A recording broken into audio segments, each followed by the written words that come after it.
Hello to all of you who are here, and welcome to another Lunch and Learn session.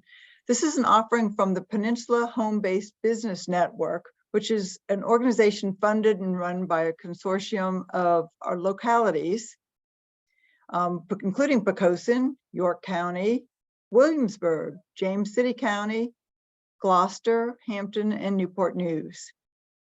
Each month, a different locality hosts the program. And this month, I, Charity Gavaza, will be representing the city of Poquoson as the host. And the topic today is using direct email marketing to grow your home-based business. We'll be having a guest speaker, Kylie Ross-Seibert from the Retail Alliance. She's the Vice President of Marketing and Communications at the Retail Alliance. And she's been with the Alliance since 2012. She has 30 years in the communications and marketing industry across multiple countries and continents, and has provided invaluable insight into consumers, cultures, and both multinational and small local businesses. Kylie has extensive experience in developing and executing simple to complex marketing and communication projects and campaigns throughout her career. We're hoping that she will help all of our small businesses grow as she teaches us more about direct mail marketing. Also, she has a co-presenter, Abby Shiano. She's the membership engagement and marketing specialist at the Retail Alliance. So ladies, take it away. Looking forward to learning more about how to improve our email listings. Okay, thanks, Charity, very much. I'm going to share my screen. There we go. Bring that up. All right, hopefully you can see that. Charity, can you see is that coming up? Yes, I see your screen. It's great. Thank you so much. And thank you for the great introduction. I'm Kylie, and hoping that you can see on the video, Abby is with me today as well. So between the two of us, I'm hoping we can answer any questions and give you some more information about how you can grow your business with using direct mail. So let's get straight into things. So just a little bit about Retail Alliance. For those of you who don't know, we have been in Hampton Roads for 120 years. So it's our anniversary this year. We're a retail merchants association that has a membership base of retailers, restaurants, and lots of other small businesses. So our overall mission is to drive retailer success through collaboration, advocacy, and sort of education as well, which is one of the things that we're doing today. And you can ask either of us any questions about Retail Alliance as well at the end of the presentation. So in this presentation, I wanted to cover the benefits of email marketing, choosing the right platform, which is very important, as well as take you through some easy steps to start building your email list. So, and we'll end up with some best practices as well for your newsletter and other email promotions. So let's start with looking at the benefits of email marketing. So I think that's quite an important recap of the benefits. So first one is wide reach. Basically, in comparison to other marketing methods, you can connect with people no matter their location. That's the beauty of this. It could be in your locality, or it could be further afield as well. It's got such a wide reach. You can, no matter where they are, it is just, it's amazing. So also, if you're looking at other forms of marketing like print and so on, you've got that extra cost of printing and postage as well. So it's very cost effective. You can personalize it. You can also, tailor it to your different audiences. So if you can segment your audiences, you can actually make a much more customizable, personalized email to them. Also, you can look at the metrics. When you start looking at some of these software packages, you can start seeing just the depth of the metrics that you can measure in terms of who's clicking on it, what they're clicking on. So much that is involved in that. And a lot of it is very, very simple. And the other thing you can do is the automation side of it. So instead of very, very manual usage of it, you can set up this automation, set up triggers that in the end, it will just save so much time and energy. All right, just a little chart here. It's a little old, so 2019, but it's still very relevant. And it was actually just to show you the strength of this channel of marketing. So when we're looking at the acquisition of new customers, as well as retaining those customers, email marketing by far is so much stronger than anything else that you can do. So it's a very important channel to start moving into if you're not already. So having gone into that, it's really important to choose the right software that's for your business. So let's look at some of the things that you need to sort of research.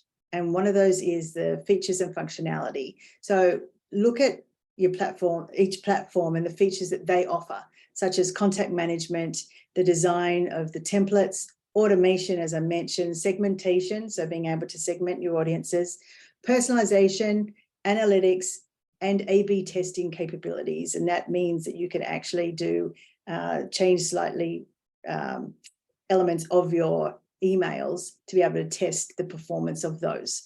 So all of those things are very, very important. Scalability. You may only have 5 customers now, but what happens when you have 1,000?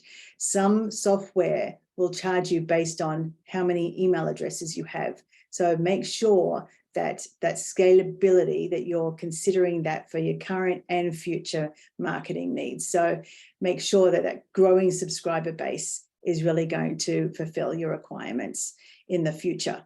Ease of use. So consider the user friendliness and the ease of navigation. So look for features like, is it user-friendly interface? Can you drag and drop, parts of, the building function of your emails? So it actually just makes it much more intuitive to be able to create your email campaigns.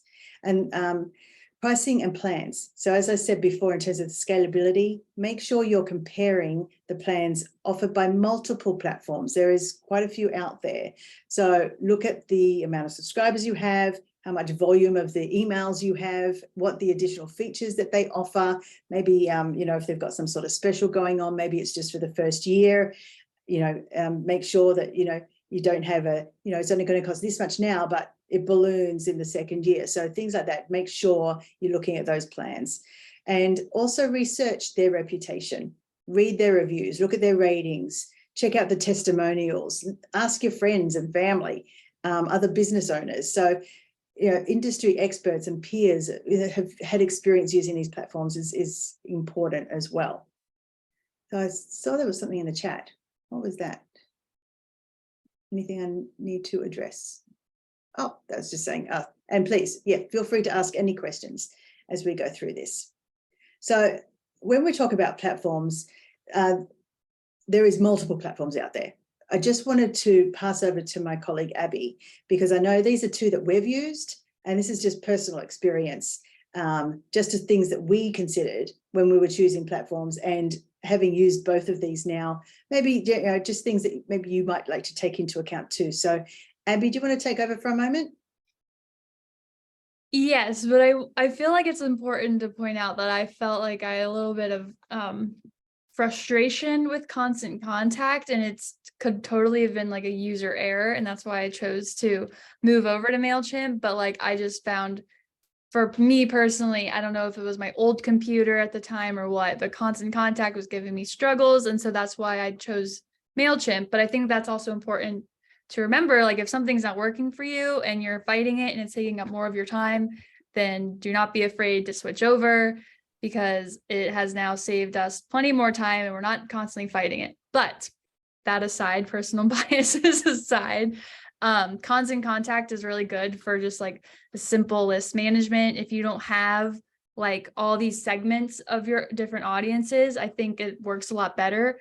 MailChimp for us has worked more we have our members, and we have prospects, and we have city officials, all these different groups that we send emails to. And so I think for MailChimp, the segmentation has been a lot better. For MailChimp, I've also noticed that their analytics are a little more straightforward. Every time you log on, they have the dashboard right there, and you can see your open rate. You can see how many people clicked. I find that with Constant Contact, you had to kind of dig for that a little bit more. It's not right in your face. MailChimp has been cheaper for us. It's the way that they set it up per sending out, what was it, Kylie? It's like Constant Contact was charging us for, How many users we had in there. right. And then MailChimp had it different. So it was just a more cost-effective way for us to go. So those are things to take in consideration when you're choosing. MailChimp had a little bit better automation. But then again, Constant Contact, I would argue, is a more easy to use one. It's not as intense. So if you're just doing basic email marketing, just want to send out a newsletter, I think Constant Contact is still a great choice. So Mhm. nothing against Constant Contact other than my own frustration with it a bit ago, but it was solid for a while. Yeah, and I used Constant Contact for like a decade. And I must say, with any software, even if you think it doesn't work today, they are making constant improvements to the software. So it may not be what you remember having researched it a few years ago. Constant Contact changed their whole format a few years back and improved a lot to be the drag and drop that it is today. So that's something definitely to consider too, is, you know, what you may know of them may not be what you know of them today. So thanks, Abby, for that. So before you get started on building those important email lists, you know, we want to have a look, make sure that you have a website, even if it's just social media for now, something that you can link to and start building externally from your email software, because you can't find, you know, new customers just through your own lists. It needs to come from external sources. So you can, you know, use a freelancer to help you. Agencies are out there as well if you need that sort of, you know, extra marketing help. Owning, just as is an aside, this is a personal thing for me, but owning a website domain like KCybit at retailalliance.com, it gives you a lot more legitimacy and it looks a lot more professional than saying, for instance, Kylie at greengardening.com versus greengardening@gmail.com. A Gmail account, Yahoo account, all of those, it doesn't make you look like a legitimate business. So I do recommend having a domain, which you can get. If you've got a website, you've got your domain name already. Your email can be set up through that, so you own that domain as your email address. Sorry, that was just a personal thing that I thought I'd add in there.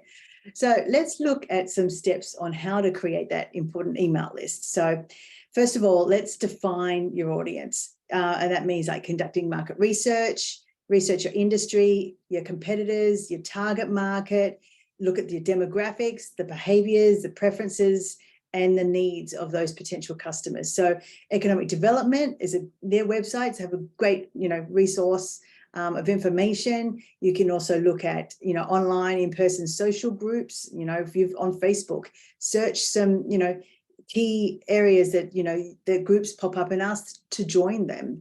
There's a lot of public groups out there. Ask your friends and family, go to trade shows that are, you know, related to your industry or conventions and conferences. So, and look at your competitors as well. That's a good way to sort of start looking at what their audiences are and to be able to identify yours. So look at the behavior patterns of that. So of your potential customers. So look at their, you know, online behavior, their buying patterns, their brand loyalty, social media usage, how they prefer to be communicated to. So understanding their behavior helps you reach them more effectively. So determining those pain points and their needs. So looking at the problems, challenges, you know, unmet needs that your target audience faces. So this will help position your product or service as that solution that addresses those pain points and meets those needs. And the last one is about creating buyer personas. And hopefully you've heard this term persona. And that is basically creating a profile of what your potential customer looks like.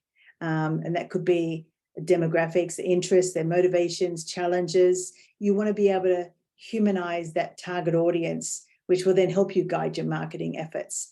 And it's like creating a person. And the way we've done it in the past is like you have literally finding a person on the internet, what they look like, and putting all of the behaviors that you think would meet that particular persona. And you may have multiple of those. So once you've sort of defined your audience, you can then, create these effective marketing strategies, create compelling content, choose the appropriate communication channels, email marketing being one of them, and engage with those potential customers in a way that resonates with them. And that's the most important thing. Step 2, offer incentives. This is a great way to be able to recruit customers or potential customers to your email. So as part of my job, I have to read a lot of reports about retail trends and marketing information, which may sound fairly boring to most people, but it actually allows me to really enhance my knowledge about what's going on in the industry. So those companies that are offering that know I want it. So they're taking advantage of that and asking me for my information every time I want to download a report. It may be just simple information like my name, email, and company.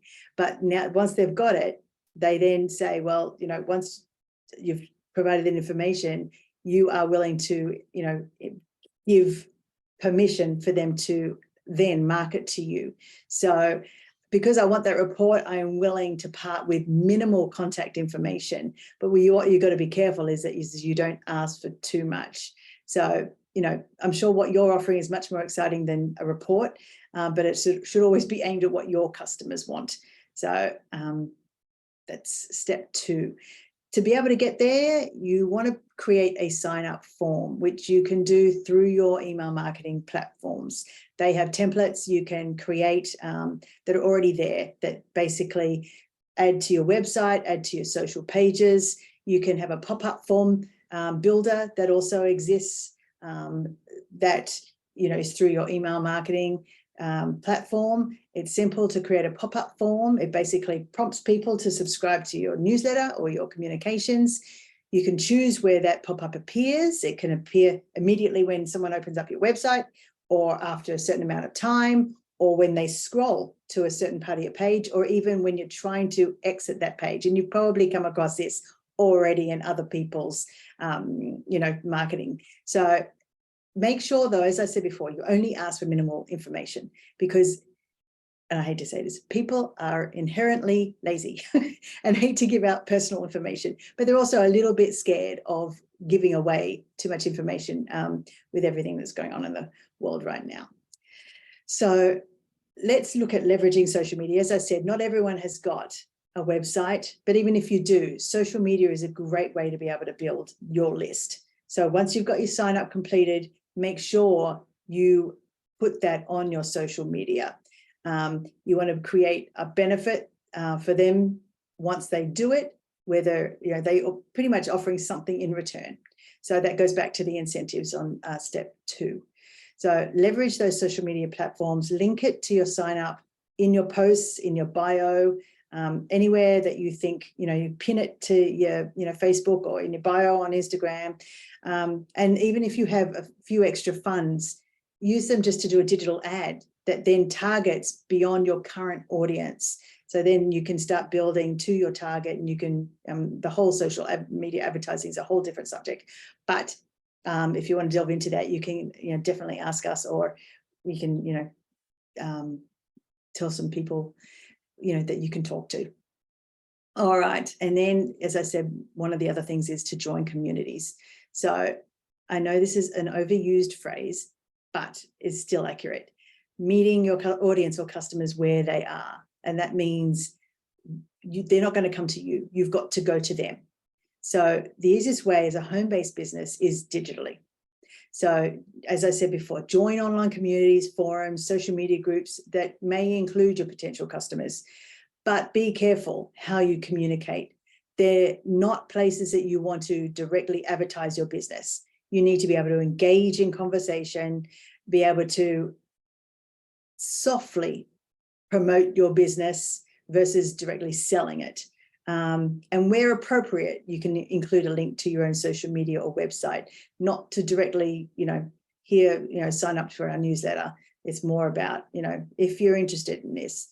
So there's also business communities like ours and the chambers throughout Hampton Roads and beyond that can help you connect with other business owners. There's networking groups all over the place, and they can also educate you on best practices for all areas of your business.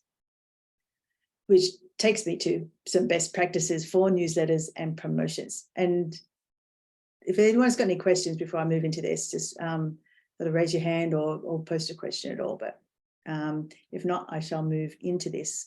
I feel like I'm going quite fast here though. So let me know, because this is the last slide. Once you've done those steps, once you've started building a list, this sort of just helps you move beyond that, to be able to create those newsletters or those promotional emails. So, and to be able to help you get the most out of that and keep those customers engaged. Retaining customers is a lot easier than actually recruiting and getting new customers. Same thing as employees. So make sure you clearly define the goals of your communication, of your newsletter.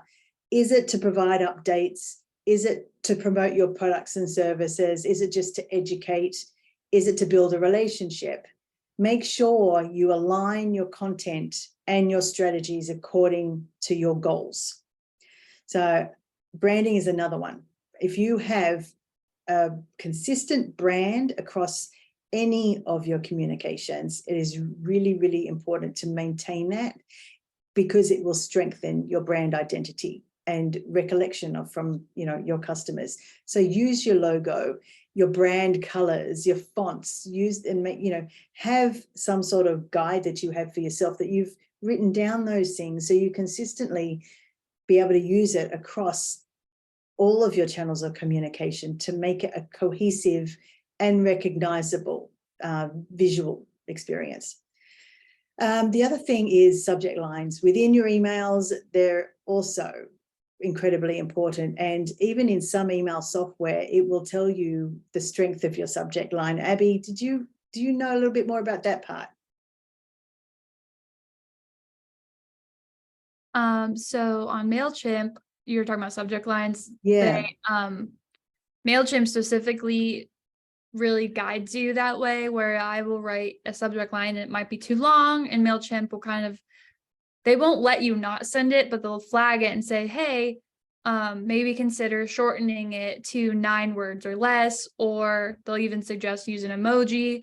Like, they kind of have the automation where they give you the best practices before you even send it out, because they know from their system and their algorithm what people click on most or what gets the most attention, etc. So yeah, and that's what I was thinking. I remember seeing that, and all I would say is that these software programs are trying to help you as much as they can. So make sure you pay attention to their advice within the software.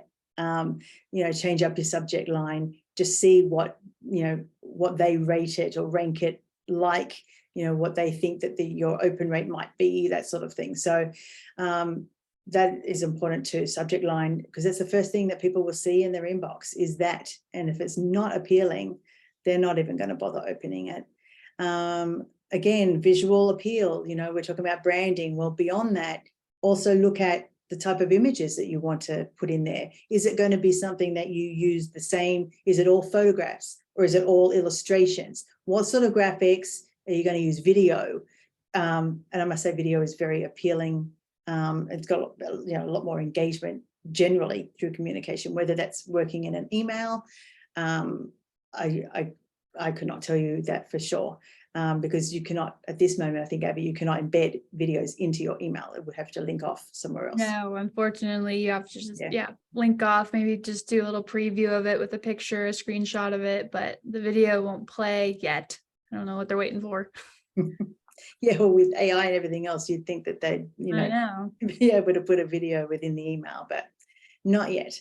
So, but that visual content really makes you help, convey that message effectively, very simply as well, to be able to engage the readers that you have. So make it concise, make it very scannable. So use subheadings, bullet points, short paragraphs. So literally people can skim, and if they see something that gets their attention, they can read a bit more in depth into it. And I know that we have tried various things it's not, you don't always stick with something if it's not working. Make sure you adapt. Because I know Abby has done this before. We may not have, you looking at your metrics, you can see if someone's like been able to click on something, or if they've even, how much time they've spent looking at your email. And you want to pick up on the things that work. Make sure you're adapting to those rather than just staying the same way each time when, it's like a broken record. It's just not going to work. Yeah. And a few weeks ago, or the past, I think would say maybe like 2 months or so, I noticed our open rate, it was like very steadily declining. Not like no one was opening it, but I could just tell it wasn't growing. And so I looked at our newsletter one Friday afternoon and I said, I'm just going to redesign the whole thing and see what happens. And that was only, I think, 2 weeks ago, Kylie. So we haven't sent it enough times to see if the growth is going to go, but like at least something changed, and we can see now, we can test it out and see if my new design will have people open it more or click on more things now that it looks completely different. Mm-hmm.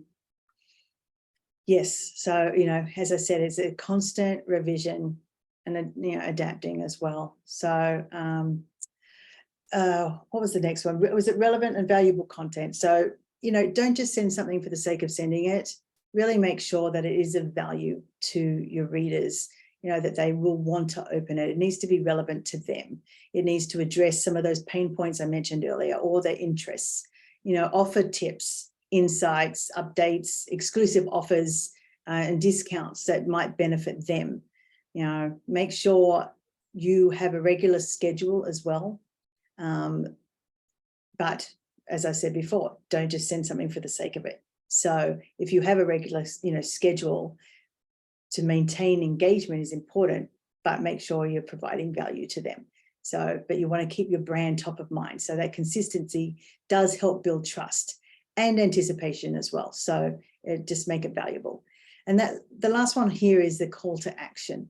So make sure you define in every email that you do a desired action you want the recipient to take, whether it's to make a purchase, signing up for a webinar, visiting your website. Make them prominent, visually appealing, and really easy to follow. So that was a lot shorter than I thought it was going to be. And I know I probably went a little rushed. So if anyone has, yes. Okay, so what did I see here? Can you talk about how segmented your list should be?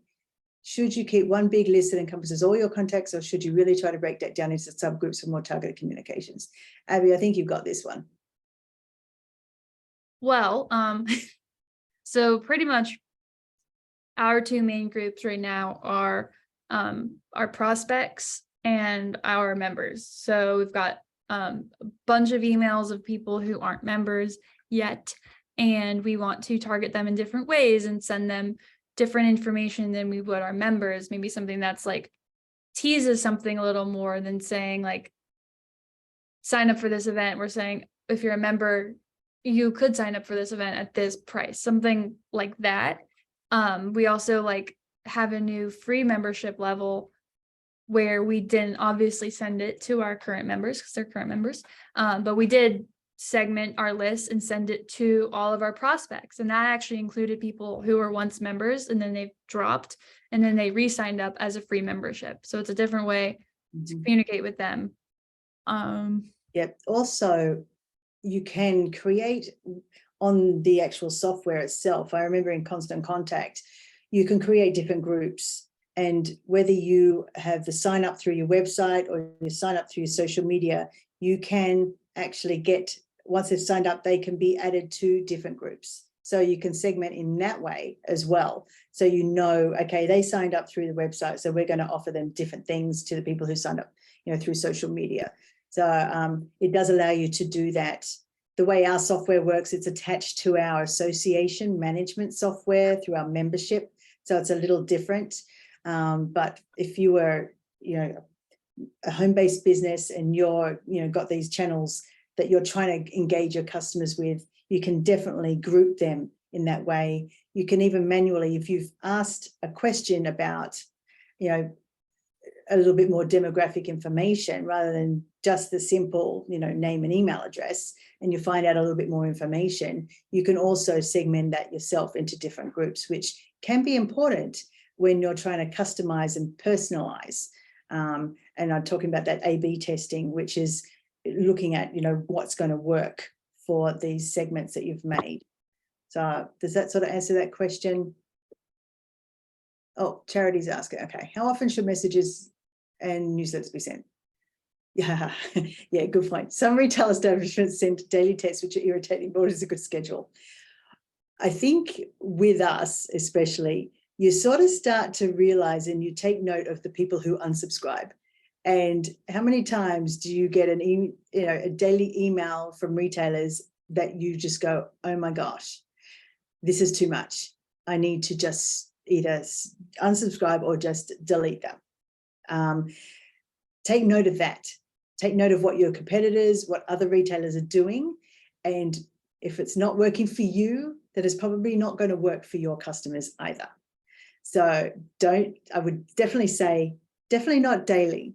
And as I said, it also depends on what you're communicating. It has to be of value. You can't just do, something that's once a week with the same thing over and over again. Yes, sometimes it does take people, repetitiveness to be able to, read something, but at the same time, you don't want to overdo it. So it is a balance, and it's making sure you look at those metrics and not, there's also an option in most of the softwares where it will resend to non-openers. So if people have not read it the first time, there's an automatic resend that you can choose that will send however many days you choose after the fact. So you've got that sort of, follow-up repeat email as well. So it's a hard one to answer, but it's really a number of different factors that are involved in terms of, making sure you look at your metrics, sort of looking at who your audiences are, what other people are doing, and where you fit into that. All right. Does anyone else have any questions? Do you feel businesses should keep archived copies of newsletters somewhere that people can go back and preview previous newsletters? We used to do that. I must say we had on our website a place for that, but we were offering information that had a longer life shelf.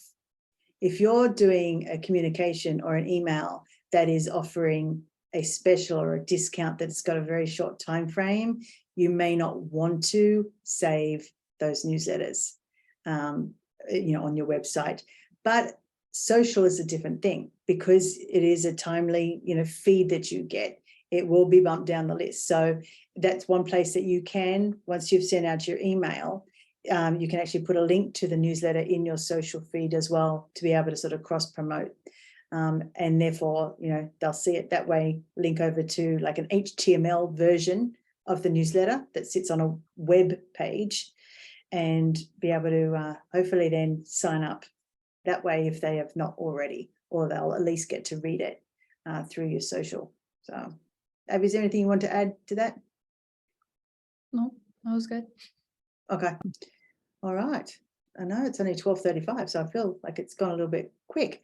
But if anyone wants me to repeat anything that I may have rushed over, please maybe just let us know as well. I know, let me go back just to looking at some of this stuff here. I think I've mentioned everything that we wanted to. Yeah, I think that we've gone through everything. If you have any questions, you can certainly reach out to Abby or myself. My details are here. You can, text or call me, email me. We are a local retail association, so, we're happy to help any sort of businesses in our, the retail community. And, this is part of what we do on an ongoing basis is, we're communicating via email, plus other, in terms of conferences and events and so on that we offer. So, if you want to find out more about what we do and just to stay in touch, you can go to retailalliance.com. And if you do want to, receive our emails, find out about events or news and stuff, you can sign up as a free member of ours and you get put on our newsletter list. So that's how we also engage with the retail industry. All right. Huh, you have brought up so many great points. You know, I use, and I think most economic development offices use Constant Contact, and I send out at least quarterly, and you know, if there's enough information, like you said, probably monthly newsletters to all the businesses, and using Constant Contact. And I find that once they've missed something, and I remind them, if you saw my newsletter that I sent you, you would have known that for the most part, we have a pretty decent open rate. But like you said, it's all based on value. I mean, if there's something of value to them and they're missing out on it by not opening your newsletters or your email contact, that's going to encourage them. On the other hand, if I get a daily text from the same company and I'm not ready to buy something anyway, I'm going to get a little tired of it. So it really depends on the value that you're receiving and your interest level in it. So yeah, that's absolutely right.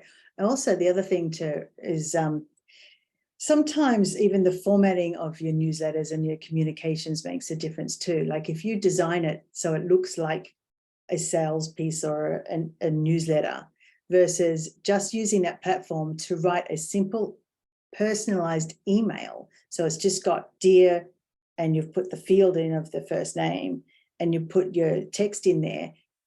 Sometimes that will break through the clutter rather than it just being, oh, it's another sale. This is more of a, you know, dear Kylie, you know, noticed you haven't done this, blah, blah, blah, you know, like actually it looks a lot more personal. Someone's going to be like, oh, wow, they've actually emailed me versus looking like it's a mass communication.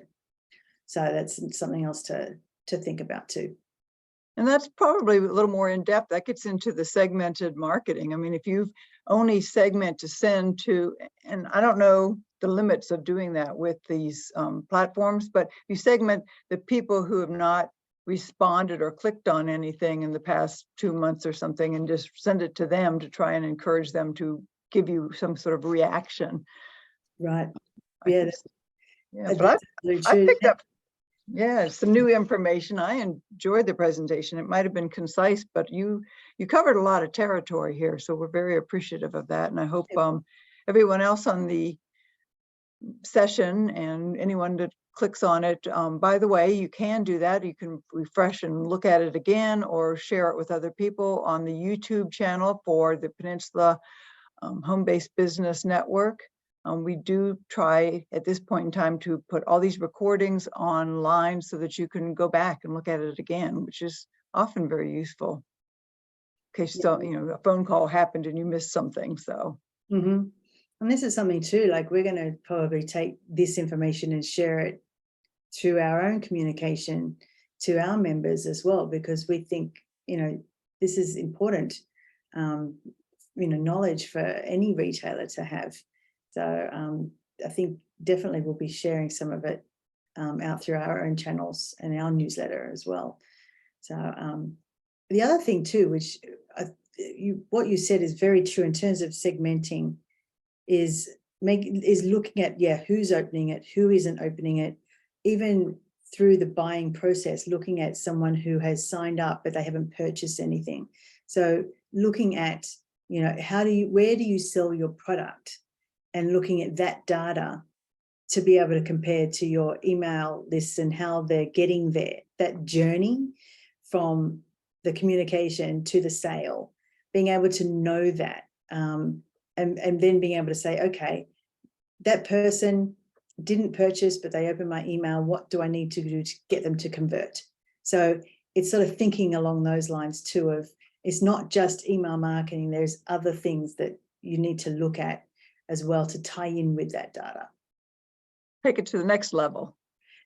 Yeah, and that is sort of moving a little beyond just a simple sort of, you know, direct email. But it is something, you know, as you think about, you know, if you're ever going to have a brick and mortar, for instance, you know, where you have like a point of sale, things like that, that information that you get from your point of sale can be tied to your email marketing as well. So it's very important to think scalability, as we were saying in the beginning. It's not just where you're going to start, but what is your goal as a business? Where do I want to end up being? Is it going to be, if this is convenient for me, I'm home-based, it's all manageable the way I have it, or no, I want to grow. I want to, be able to get into a storefront. I want to be able to have multiple storefronts at some point, like what is the end goal, and being able to sort of, know how to get there with all of these bits and pieces of your marketing that you need to do. And of course, this is just one tool, but it's a very good tool to reach your customers, and usually pretty cost effectively and Yes, quickly, it really in is. mass, everybody at once, or segmented, however it works, for your needs. So it's a great tool, and you have laid it out very well. So we're very appreciative of both of you providing this information. And if there's any additional questions, by all means, contact anyone in the localities that work with all of our companies, whatever city